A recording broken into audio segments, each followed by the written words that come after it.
प्रिय दर्शकों नमस्कार। एक बार फिर से उपस्थित हूं आप सबके सामने शुभाशुभ राशिफल के कार्यक्रम के साथ। ये वार्षिक राशिफल है।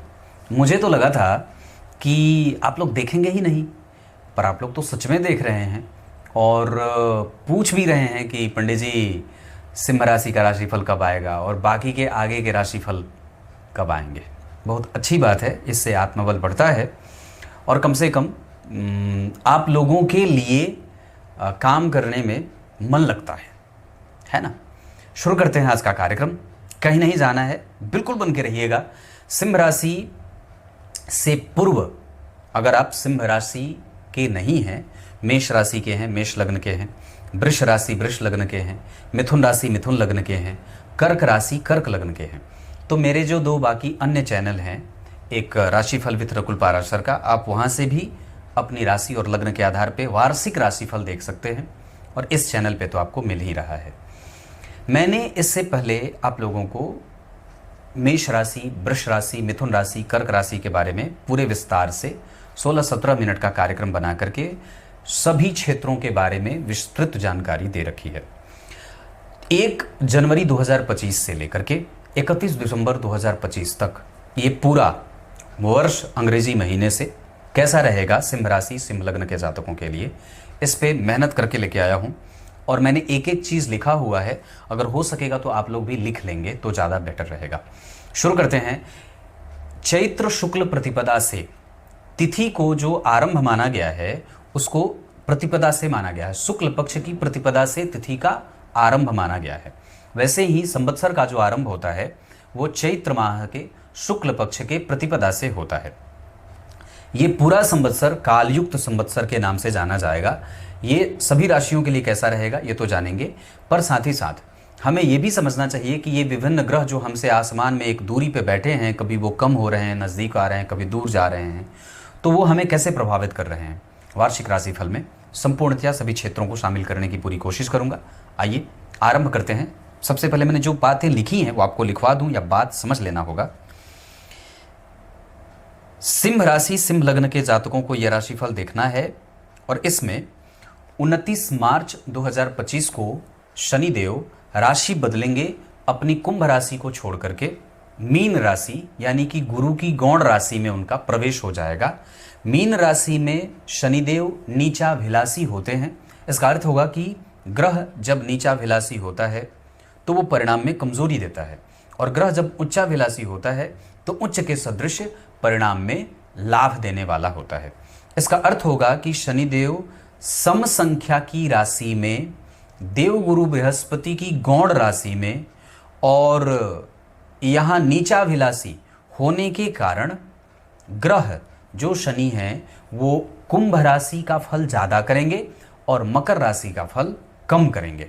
इसके पीछे के सिद्धांत मैंने बहुत सारे कार्यक्रम में बता रखे हैं कि ग्रह जब सम संख्या की राशि में गोचर करता है तो अपने मूल त्रिकोण राशि का फल ज़्यादा करता है और अगर वो विषम संख्या की राशि में घूमता है तो अपनी गौण राशि का फल ज़्यादा करता है। तो शनि यहाँ 12 नंबर की राशि में बैठे हैं, इस वजह से ये सम संख्या की राशि है तो शनिदेव कुंभ राशि का फल ज़्यादा करेंगे। वक्री वाली बात यहाँ पे नहीं मैं बता रहा कि ग्रह जब 2 भावों का स्वामी है, 2 राशियों का स्वामी है, तो वो कहाँ का फल ज़्यादा करेगा। तो गोचर में भी ग्रह जब शनि मीन राशि में बैठेंगे तो अपने मूल त्रिकोण राशि यानी कि कुंभ राशि का फल ज़्यादा करेंगे। ये तो एक ज्योतिष का सिद्धांत है जो आप लोगों को मैंने बता दिया, जिसका फलाफल गोचर फल में भी देखने को बड़ा व्यापक तरीके से मिलता है। मैं बात कर रहा था 29 मार्च 2025 को शनिदेव का गोचर होगा मीन राशि में। वहीं देवगुरु बृहस्पति 14 मई को बदलेंगे वृष राशि से मिथुन राशि की तरफ। अब शुरू करते हैं सिंह राशि के जातकों के लिए कैसा रहेगा पूरा काल। व्यापार में ध्यान देना होगा सिंह राशि के जातकों को। जनवरी, फरवरी और मार्च ये 3 महीने व्यापार में आप लोगों को पूरी मेहनत करनी चाहिए। मैंने बाकायदा लिख के रखा हुआ है इस पे। उसके बाद धन, नौकरी, पिता का स्वास्थ्य, पिता के साथ संबंध और आपका व्यय, ये परेशान होंगे मई, जून और जुलाई में। इसका अर्थ होगा कि ये जो 2025 पूरा वर्ष रहेगा इसमें जनवरी, फरवरी और मार्च में सिंह राशि के जातकों को व्यापार में कंसंट्रेशन करना है, जबकि मई, जून और जुलाई महीने में अपने पैतृक संपत्ति, अपनी नौकरी चाहे प्राइवेट हो या सरकारी, या पिता का स्वास्थ्य हो जाए, या पिता की संपत्ति, या पिता के साथ व्यवहार और आपका इनकम के साथ व्यय, इनको ठीक रखना होगा। कौन कौन से महीने में? मई, जून और जुलाई, ये 3 महीने। और व्यापार में लाभ ध्यान देना है जनवरी, फरवरी और मार्च। आगे बढ़ के बात करते हैं। अगस्त, सितंबर, अक्टूबर और नवंबर, ये जो 4 महीने रहेंगे, ये नौकरी में ट्रांसफर के लिए अच्छे रहेंगे। विवाह, संतान, यात्रा, निवेश करने के लिए या व्यापार में लाभ के लिए। कौन कौन से महीने मैंने बात किए? अगस्त, सितंबर, अक्टूबर और नवंबर। इसमें आप ट्रांसफ़र ले सकते हैं, नौकरी बदल सकते हैं, विवाह के लिए संबंधों की शुरुआत कर सकते हैं, प्रेम में उतरना चढ़ना आदि होता है। यात्रा में लाभ होगा, कहीं नौकरी के लिए यात्रा करनी हो, अपने जन्म स्थान से दूर जा कर के कोई काम शुरू करना हो, इस महीने में किया जा सकता है। निवेश के लिए मौका अच्छा रहेगा, व्यापार में लाभ होगा। अब बात करते हैं कि मान लीजिए जिनको विवाह करना होगा, क्या वो अगस्त तक का इंतज़ार करेंगे? ऐसा नहीं है। मतलब उसके पहले, अगर हम अगस्त के पहले विवाह, नौकरी, ट्रांसफ़र और निवेश आदि व्यापार में लाभ के लिए अगर हम चिंतित हो रहे हैं, तो मैंने पूर्व में ही कहा है कि वहाँ पे हमें थोड़ा ध्यान ज़्यादा देना होगा।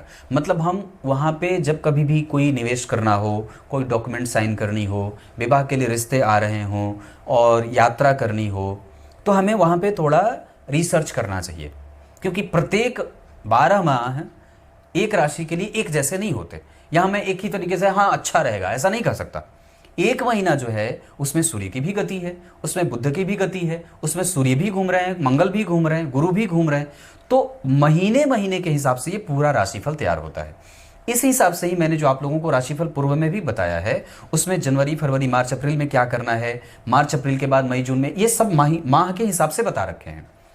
इस वजह से मैं यहाँ पे आप लोगों का ध्यान यहाँ ले जाना चाहता हूँ कि कौन से महीने में हमारा मेहनत हमें रंग दिखाएगा, किस माह में हमें थोड़ी मेहनत ज़्यादा करनी है, रिसर्च करना है, पेपर वर्क करना है, रणनीति पे काम करना है, और बाकी और भी चीज़ें हैं। अगस्त महीने में जो लोग परीक्षा की तैयारी करते हैं, नौकरी की तैयारी करते हैं, चाहे प्राइवेट हो या सरकारी, उनको नौकरी में सफलता मिल सकती है।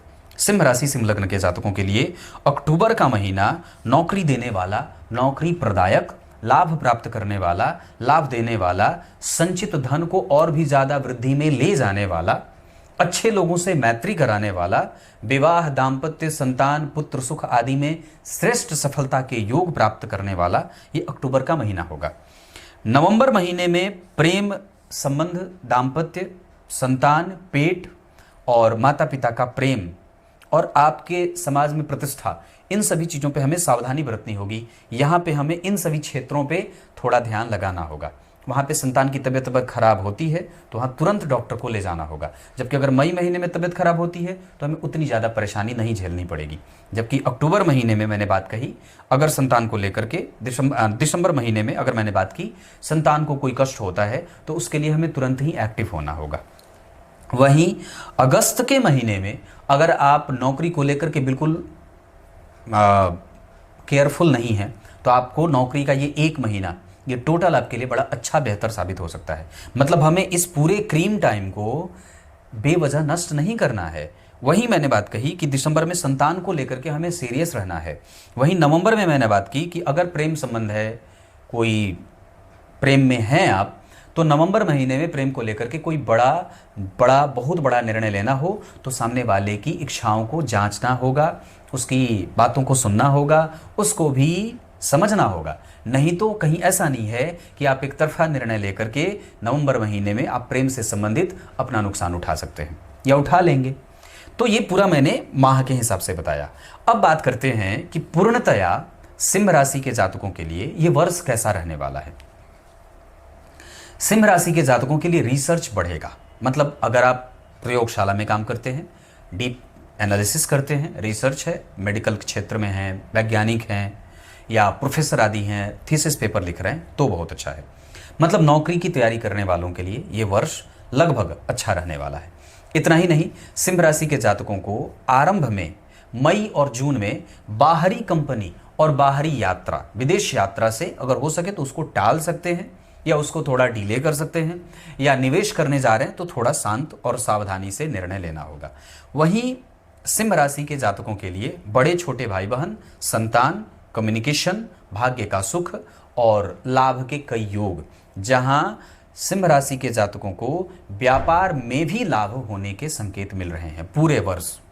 और भी बात करते हैं तो सिंह राशि के जातकों को बड़े छोटे भाई बहन, महत्वाकांक्षा की पूर्ति, और 2024 में जो आपने सोचा था वो नहीं हुआ, तो ये 2025 आपके सोचे हुए काम पे सफलता देने वाला होगा। जहां नौकरी हो सके, विवाह हो सके, दाम्पत्य की शुरुआत, प्रेम संबंध, उसके बाद संतान की प्राप्ति, अच्छे जगह पे ट्रांसफर आदि का बदलाव, स्वास्थ्य से संबंधित सकारात्मक लाभ, माता पिता से सुख, और आपका कोई भी काम जो पैसे के लिए 2024 में अटका था अब वो बन जाएगा। अब उसके श्रेष्ठ योग बन रहे हैं। क्लियर है? आगे बढ़ के और भी बात करूंगा। सिंह राशि, सिंह लग्न के जातकों के लिए हमें इतनी बात याद रखनी है कि मई महीना, जून महीना, ये 2 महीने हमारे व्यय, मतलब जो हमारी रिस्पॉन्सिबिलिटी है वो हमें परेशान करेंगे। लेकिन इन 2 महीने में अगर हम बहुत ज़्यादा गैजेट पे, महंगी चीज़ों पे, आभूषण पे, कपड़ों पे अगर व्यय करेंगे तो हो सकता है कि वो हमारा नुकसान करा दें। इस वजह से 2025 के मई और जून महीने में सिंह राशि और सिंह लग्न के जातकों को बहुत महंगे शौक पे व्यय करना भारी पड़ सकता है, या ये कह सकते हैं कि वहाँ पे आपको नुकसान ज़्यादा उठाना पड़ सकता है। तो ये फ़ायदा कैसे करेगा? तो मई और जून के बाद अगर आप उसी वस्तु को खरीदेंगे तो हो सकता है कि उसके दाम मूल्य में गिरावट आ जाए, उसके दाम में कमज़ोरी आ जाए, तब आपके लिए पैसे की बचत हो जाएगी। क्लियर है? सिंह राशि, सिंह लग्न के जातकों को पूरा दिन, पूरा वार्षिक राशि फल बताऊं, इसमें मन शांत रहेगा, काम करने में मन लगेगा, ड्रास्टिक कोई बहुत बड़ा ऐसा परेशान होने वाला काल नहीं चल रहा है, ऐसा बहुत ज़्यादा आपको आर्थिक नुकसान नहीं रहेगा। ये बात तो इतना सुनिश्चित किया जा सकता है। इसमें हमें इतना ध्यान रखना है कि हमारे बॉस के साथ हमारे संपर्क अच्छे हों, हमारी सामाजिकता गड़बड़ ना हो, हम एकाकीपन में ना जाएं, हमारी व्यवहारिकता अव्यवहारिकता में न बदले, हम प्रबुद्ध, शुद्ध, बुद्ध सूर्य की पूजा करते रहें, साक्षात नारायण की पूजा करते रहें, पूरे वर्ष गाय की सेवा होती रहे, पूरे वर्ष पीपल के वृक्ष की परिक्रमा होती रहे शनिवार के दिन, पूरे वर्ष गौशाला का दर्शन होता रहे, पूरे वर्ष गंगा जल का सेवन होता रहे, पूरे वर्ष हम अपने इष्ट मित्र, सगे संबंधी, माता पिता, दाम्पत्य पिता पत्नी, दाम्पत्य संतान आदि कुछ भी, इनका ध्यान रखें। ये रिजोल्यूशन के तौर पे आप ले सकते हैं। अन्यथा ये वर्ष आपके लिए बुरा नहीं है। मन लगाइए काम करने में। जो मैंने माह बताए हैं वो रिसर्च करके बताए हैं, वो ऐसे ही हवा में मैंने तीरबाजी नहीं की है। इसका अर्थ होगा कि मैंने जितने भी माह बताए हैं उसमें अगर वो काम करेंगे तो सफलता सुनिश्चित है, अन्यथा थोड़ी बहुत बेचैनी, परेशानी या असफलता के योग बन जाएंगे। लेकिन जिस माह में मैंने जो बातें कही हैं अगर आप उसको फॉलो कर लेते हैं तो बहुत सारा काम आपका बन जाएगा। टोटल तरीके से सिंह राशि के जातकों के लिए ये पूरा काल युक्त संवत्सर 2025 से बेहतर परिणाम देने वाला बनेगा। साथ ही साथ इसमें आपकी चहुं ओर कीर्ति फैलेगी, आपके यश में, आपके मान में, आपकी प्रतिष्ठा में, आपके करियर में बहुत ऊंचे और अच्छे ग्रोथ भी देखने को मिलेंगे। जो लोग संतान के लिए कोशिश कर रहे थे उनको इसी वर्ष 2025 में संतति का सुख भी प्राप्त होगा। विवाह के लिए कोशिश कर रहे थे उनको विवाह का सुख भी प्राप्त होगा। क्लियर है? जो लोग प्रमोशन प्राप्त करना चाहते थे उनको इसी वर्ष 2025 में प्रमोशन की प्राप्ति भी होगी। क्लियर है? उपाय मैंने बता दिया। कुछ और करना चाहते हैं तो ये पूरा सिंह राशि है। आपकी राशि के ऊपर गुरु का प्रभाव, आपकी राशि के ऊपर शनि का प्रभाव जैसा भी बन रहा है, पर व्यापार, बड़े छोटे भाई बहन और साथ ही साथ संतान, दाम्पत्य आदि में अच्छा रह रहा है। ये दोनों ग्रह बहुत बड़े होते हैं, बहुत इनका व्यापक प्रभाव हमारे ऊपर पड़ता है। इस वजह से जो केंद्र बनाया जाता है वो राशिफल में इन दोनों ग्रहों के आधार पर ही बनाया जाता है। क्लियर है? उपाय मैंने बताया है उसको ही करिए। सूर्य को अर्घ्य आवश्यक रूप से दीजिए, अपने आप को एक्टिव रखिए, जितना ज़्यादा हो सके मसूर दाल और चने की दाल को गाय की सेवा में लगाइए। क्लियर है? कुछ इसी तरीके से आज के इस वार्षिक राशिफल के कार्यक्रम का समापन करते हैं। तब तक के लिए बहुत बहुत नमस्कार।